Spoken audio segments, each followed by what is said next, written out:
ایک دن اورنگزیب عالمگیر کے دونوں بیٹے اعظم اور معظم دونوں حافظ قرآن ہو گئے. تو اورنگزیب نے اپنے بیٹوں کو کہا جاؤ دادا کو سلام کرو. یہ اورنگزیب بھی بیچارے بڑے مظلوم ہیں. جس بیٹے کا اتنا ادب و باپ کے حوالے سے کہ بیٹے حافظ قرآن بنتے ہیں اور باپ کو سلام کرنے آتے تو کہتے پہلے مجھے نہیں اپنے دادا کو کرو. جو اتنا ادب کرتا تھا اپنے باپ کا اسی پر الزام رکھ دیا تاریخ نے. اس نے تو اپنے باپ کو قید کر دیا تھا, قتل کر دیا تھا. واہ صاحب, کیا دن دکھایا اچھے لوگوں کو, بدنام ہی کیا. جھوٹ ہے, مکر ہے, فریب ہے, مکاری ہے. اورنگزیب کا ایک ہی قصور ہے کہ وہ دیندار تھا اسی لیے بدنام کیا, ورنہ اکبر کو اکبر اعظم کہتے ہیں, اکبر دی گریٹ کہتے ہیں. یہ اکبر اعظم کیسے ہو گیا, دی گریٹ کیسے ہو گیا؟ کیونکہ وہ ملحد تھا, دین کو نقصان پہنچانے والا تھا. لوگوں کی فکر ہے جو بھی دین کو فائدہ پہنچائے اس کو ڈیمیج کرو, اور جو دین کو نقصان پہنچائے اس کو اٹھاؤ اوپر, عزت دو. لیکن تاریخ پر کالک پوت سکتے ہو, تاریخ کو مٹا نہیں سکتے. مشک پہ پیرا بٹھا سکتے ہو, مشک کی خوشبو پہ پیرا نہیں بٹھا سکتے. پھول کو قید کر سکتے ہو, پھول کی خوشبو کو قید نہیں کر سکتے. واقعی وہ اورنگزیب تھا جو اپنے ماں باپ کا بڑا فرما بردار وفادار تھا. کچھ سیاسی معاملات ضرور تھے, لیکن اورنگزیب جب خط لکھتا ہے اپنے باپ کو تو کن القابات سے لکھتا ہے؟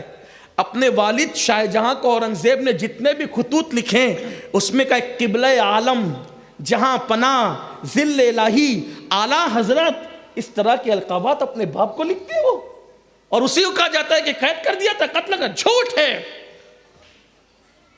بڑھاپے میں شاہ جہاں کا ذہن دارا اور مراد مل کر کے کچھ خراب کرتے تھے, بالخصوص دارا, اور اس سے ہندوستان کی حکومت ٹکڑے ٹکڑے ہو رہی تھی.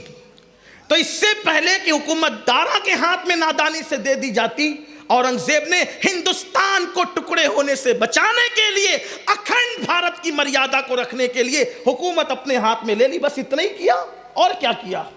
اگر کوئی شمع لے کر چل رہا ہو, اس کے قدم ڈگمگا جائیں تو اس کے ہاتھ سے اگر شمع لے لینا یہ قصور ہے, تو پھر کیا گر کر کے بجھنے دی جائے شمع کو؟ ہاتھ میں لینے والے کا قصور کیا؟ اس نے تو ڈگمگاتے ہوئے مشعل بردار سے مشعل سنبھال لی اور بجھنے سے بچا لیا, اور اسی پہ الزام ہے باپ کے قتل کا.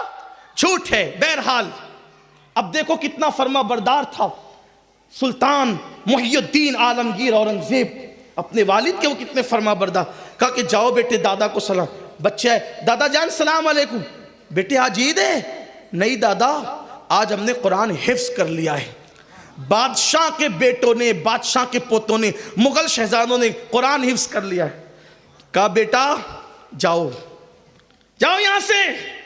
خوشی تو ہے, لیکن اس سے زیادہ خوشی اس وقت ہوتی, کیونکہ حدیث پاک ہے جس کا بیٹا حافظ قرآن ہوتا ہے اللہ اس کے باپ اور اس کی ماں کو قیامت کے دن وہ تاج پہنائے گا, جس تاج کی روشنی سے پورا محشر میسر منور ہو جائے گا اور مستنیر ہو جائے گا. کاش میرا بیٹا حافظ ہوتا تو مجھے زیادہ خوشی ہوتی. یہ سعادت تو تیرے باپ کو ہے, جاؤ اپنے باپ کو سلام کرو. بچے آئے, منہ اتر گیا, چھوٹے چھوٹے تھے. دادا نے کیا کہا؟ کہا دادا کہتے ہیں یہ تو تمہارے باپ کی سعادت ہے, مجھے کیا ملنا ہے؟ میرا بیٹا بھی حافظ ہوتا تو یہ سعادت مجھے بھی ملتی. اورنگزیب اس کے بعد پھر باپ سے ملنے نہیں گئے, 6 مہینے تک ملنے نہیں گئے. 6 مہینے کے بعد ملنے گئے. کہا السلام علیکم ابا جان. کہا بیٹے آج سلام کی کوئی خاص وجہ؟ کہا ابا آپ نے کہا تھا نا جس کا بیٹا حافظ ہوتا ہے اس کے باپ کو قیامت کے دن تاج ملے گا, حضور کا فرمان ہے, اور آپ کا بیٹا حافظ نہیں. لیجئے اب آپ کا بیٹا بھی حافظ قرآن ہو کر کے آیا ہے, اور 6 مہینے میں حکومت سنبھالتے ہوئے میں نے قرآن مقدس پورا یاد کر لیا ہے. جب حکومت سنبھال کر پورا قرآن یاد کیا جا سکتا ہے تو بزنس سنبھال کر کے کیوں یاد نہیں؟ میں تو حفظ کی بات ہی نہیں کر رہا ہوں, میں تو دیکھ کے پڑھنے کی بات کر رہا ہوں. صحیح قرآن پڑھ لو.